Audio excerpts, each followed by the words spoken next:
یه پیشنهاد اقتصادی رو به صرفه، به جای اینکه بری برای هر یک از لوازم برقی یه محافظ برق جداگونه تهیه کنی، با 1/5 قیمتش یه محافظ برق کلی تهیه کن، سر مسیر برق اصلی واحدت قرار بده و از نوسانات برق برای کل لوازم برقی منزلت محافظت کن. همینجوری که می‌بینی یه فازنول ورودی داره و یه فازنول خروجی، کلیپ منوی تنظیمات داره و می‌تونی تنظیماتشو به دلخواه تنظیم کنی. 3 سال گارانتی هم داره این کالا. بریم با هم نمونه نصبشو ببینیم. این محافظ ولتاژ به راحتی تو تابلو کلیپ مینیاتوری جا میشه، همینجوری که می‌بینی ولتاژ برقم به شما نمایش میده.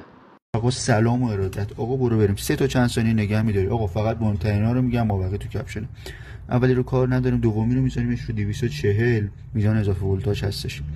بعدی رو می‌ذاریمش رو کمترین حالت که اینجا خودش رو کمترین حالت تنظیم شده، تنظیمات قبلی هستش، می‌ذاریمش روی 1/10.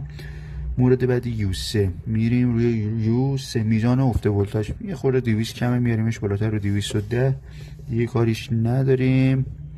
تا روی C این چیه؟